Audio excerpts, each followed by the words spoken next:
ಕಾಶ್ಮೀರದ ಗಡಿಯಲ್ಲಿ ಭಯೋತ್ಪಾದನೆಯ ಕೋಪಕ್ಕೆ ಮಕ್ಕಳ ಎಜುಕೇಷನ್ ಹಾಳಾಗ್ತಾ ಇದೆ ಅಂತ ಸ್ವತಃ ಶಿಕ್ಷಕರೇ ಅಳಲನ್ನ ತೋಡ್ಕೊಂಡಿದ್ದಾರೆ. ಕಾಶ್ಮೀರದ ಗಡಿಯಲ್ಲಿ ಭಯೋತ್ಪಾದನೆ ಒಂದು ಸಮಸ್ಯೆಯಾಗಿ ಪರಿಣಮಿಸಿದೆ. ಭಯೋತ್ಪಾದನೆ ಕೋಪಕ್ಕೆ ಕಾಶ್ಮೀರಿ ಮಕ್ಕಳ ಭವಿಷ್ಯ ಡೋಲಾಯಮಾನವಾಗಿದೆ. ಉಗ್ರ ದಾಳಿ ಎನ್ಕೌಂಟರ್ ಬಳಿಕ ಶಾಲೆ ಕಾಲೇಜುಗಳನ್ನು ಬಂದ್ ಮಾಡ್ತಾರೆ. ಶೋಫಿಯಾನ್ ಭಾಗದಲ್ಲಿ ತರಗತಿಗಳು ನಡೆಯುವುದೇ ದೊಡ್ಡ ಸಮಸ್ಯೆ ಆಗಿದೆ. ಗಡಿ ಭಾಗದಲ್ಲಿ ಶಾಲೆ ತೆರೆಯೋದಕ್ಕಾಗ್ತಾ ಇಲ್ಲ. ಕಾಶ್ಮೀರ ಗಡಿ ಭಾಗದಿಂದ ಪಬ್ಲಿಕ್ ಟಿವಿ ಗ್ರೌಂಡ್ ರಿಪೋರ್ಟ್ ಅನ್ನ ಕೊಟ್ಟಿದ್ದು, ಗಡಿ ಭಾಗದ ಶಾಲೆಗಳ ಪರಿಸ್ಥಿತಿ ಈಗ ಹೇಗಿದೆ ಅದರ ಬಗ್ಗೆ ಪ್ರತ್ಯಕ್ಷ ವರದಿಯನ್ನ ನಮ್ಮ ಪ್ರತಿನಿಧಿ ಶಬೀರ್ ಹೆಕ್ಕಿ ತಂದಿದ್ದಾರೆ. ಆ ಬಗ್ಗೆ ಶಿಕ್ಷಕರು ಏನ್ ಹೇಳ್ತಾರೆ ಕೇಳಿ. ಶೋಪಿಯಾನ್ ಜಿಲ್ಲೆಯ ಕೆಲ್ಲರ್ ಅನ್ನುವಂತಹ ಗ್ರಾಮದಲ್ಲಿದ್ದೀವಿ. ನಿನ್ನೆ ಎಲ್ಲಿ ಎನ್ಕೌಂಟರ್ ನಡೆದಿತ್ತು ಆ ಪ್ರದೇಶದ ಒಂದು ಶಾಲೆಯ ಮುಂಭಾಗದಲ್ಲಿದ್ದೀವಿ.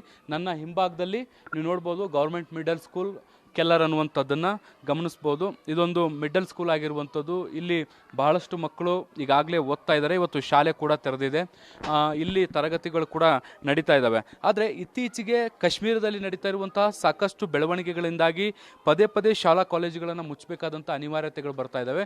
ವಿಶೇಷವಾಗಿ ಈ ರೀತಿಯಾದಂಥ ಸ್ಥಳಗಳು ಗಡಿ ಗ್ರಾಮಗಳಾಗಿರ್ಬೋದು ಅಥವಾ ಭಯೋತ್ಪಾದಕ ಚಟುವಟಿಕೆಗಳು ನಡೀತಾ ಇರುವಂತಹ ಗ್ರಾಮಗಳೇನಿದ್ದಾವೆ, ಈ ಗ್ರಾಮಗಳಲ್ಲಿ ಶಾಲಾ ಕಾಲೇಜುಗಳ ಮೇಲೆ ಭಾಳ ದೊಡ್ಡ ಇಂಪ್ಯಾಕ್ಟ್ ಆಗ್ತಾ ಇರುವಂಥದ್ದು. ಇಲ್ಲಿಯ ಮಕ್ಕಳ ಶೈಕ್ಷಣಿಕ ಮಟ್ಟದ ಮೇಲೆ ಬಹಳಷ್ಟು ದೊಡ್ಡ ಪರಿಣಾಮ ಬೀರ್ತಾ ಇರುವಂಥದ್ದು. ಈ ಎಲ್ಲ ಬೆಳವಣಿಗೆಗಳ ಬಗ್ಗೆ ಮಾತಾಡಲಿಕ್ಕೆ ನಮ್ಮ ಜೊತೆಗೆ ಇಲ್ಲಿ ಒಬ್ಬ ಶಿಕ್ಷಕರು ಕೂಡ ಇದ್ದಾರೆ. ಅವರನ್ನು ನಾನು ಮಾತಾಡಿಸ್ತೀನಿ. ಅವರು ಏನು ಹೇಳ್ತಾರೆ ಅನ್ನುವಂಥದ್ದನ್ನು ಕೂಡ ಕೇಳೋಣ. ಜನಾಬ್ आपका नाम? मेरा नाम है नज़ीर अहमद वानी। नज़ीर अहमद वानी जी, आप बताइए, अब जो कश्मीर में जो चल रहा है इसके बीच में कहीं इसका एजुकेशन, यहाँ कश्मीर का एजुकेशन पे इम्पैक्ट हो रहा है? पहले आपका बहुत बहुत शुक्रिया, आप हमारे पास आए इधर।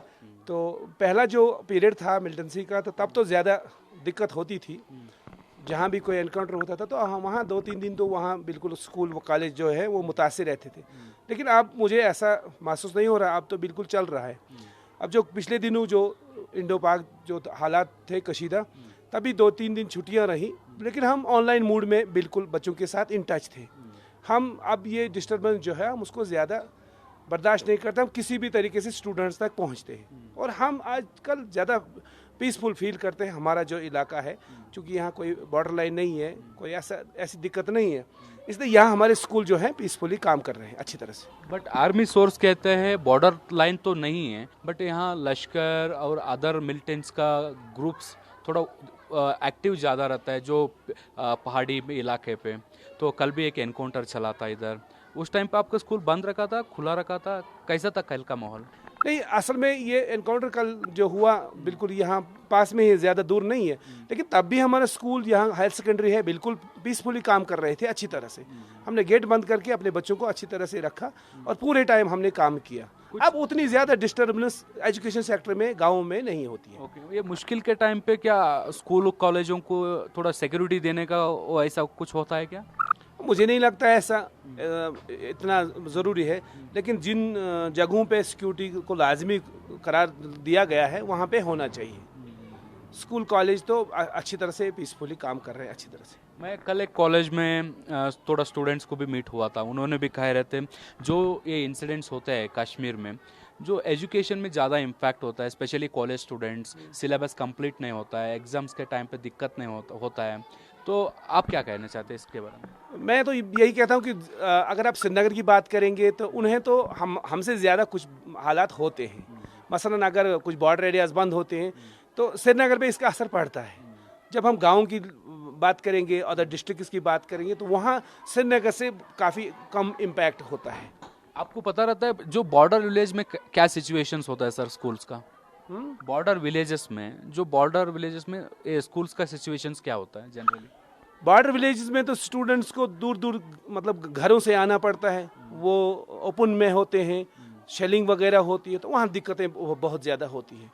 काफ़ी परेशानियाँ उनको होती है। जैसे कोई बहुत सारे स्कूल जो हैं वो डिस्ट्रॉय हो गए, उनका इंफ्रास्ट्रक्चर जो है बिल्कुल तबाह हो गया, बर्बाद हो गया, तो उन लोगों को एजुकेशन के मामले में काफ़ी दिक्कतें होती हैं. This too, Ilina ಟೀಚರ್ಗೆ ಹೇಳುವಂಥದ್ದು. ನೋಡಿ ಇಲ್ಲೆಲ್ಲ ಸ್ಟಾಫ್ಗಳಿದ್ದಾರೆ, ಇವ್ರನ್ನೆಲ್ಲರನ್ನೂ ಕೂಡ ಗಮನಿಸ್ಬೋದು. ನಿನ್ನೆ ಇಲ್ಲಿ ಎನ್ಕೌಂಟರ್ ಆದಂಥ ಸಂದರ್ಭದಲ್ಲೂ ಕೂಡ ಶಾಲೆಯನ್ನು ತೆರೆದಲಾಗಿತ್ತು. ಮೇನ್ ಗೇಟನ್ನು ಬಂದ್ ಮಾಡಿ ಕ್ಲಾಸ್ಗಳನ್ನು ನಡೆಸುವಂಥ ಕೆಲಸವನ್ನು ಕೂಡ ಮಾಡಲಾಗಿತ್ತು. ಮತ್ತು ಈ ಹಿಂದೆ ಯಾವಾಗ ಪಹಲ್ಗಾಮ್ ಇನ್ಸಿಡೆಂಟ್ ಆಯಿತು ಮತ್ತು ಇಂಡೋಪಾಕ್ ನಡುವೆ ಏನು ಒಂದಿಷ್ಟು ಪ್ರತಿದಾಳಿಗಳಾಗ್ತಾ ಇತ್ತು, ಆ ಸಂದರ್ಭದಲ್ಲೂ ಕೂಡ ಸ್ವಲ್ಪ ಸ್ಕೂಲ್ಗಳನ್ನ ಬಂದ್ ಮಾಡಬೇಕಾದಂಥ ಅನಿವಾರ್ಯತೆಗಳು ಸೃಷ್ಟಿಯಾಗಿತ್ತು. ಈ ರೀತಿಯಾದಂಥ ಘಟನೆಗಳಾಗ್ತಾ ಇರ್ತವೆ. ವಿಶೇಷವಾಗಿ ಗಡಿ ಭಾಗದ ಶಾಲೆಗಳಂತೂ ಅದರ ಪರಿಸ್ಥಿತಿ ಮತ್ತಷ್ಟು ಗಂಭೀರವಾಗಿರುತ್ತೆ. ಹೀಗಾಗಿ ಎಜುಕೇಷನ್ ಮೇಲೆ ಒಂದಷ್ಟು ಪರಿಣಾಮ ಬೀರುತ್ತೆ, ಆದರೆ ಗಡಿ ಪ್ರದೇಶಗಳಲ್ಲಿ ಈ ಪರಿಣಾಮ ನೋಡಲಿಕ್ಕೆ ಸಿಗುತ್ತೆ. ಸಾಮಾನ್ಯ ಸಿಟಿಗಳಲ್ಲಿ ಈ ರೀತಿಯಾದಂಥ ಸನ್ನಿವೇಶಗಳು ನೋಡ್ಲಿಕ್ಕೆ ಸಿಗಲ್ಲ. ಕ್ಲಾಸ್ಗಳು ರೆಗ್ಯುಲರ್ ಆಗಿ ನಡೀತವೆ.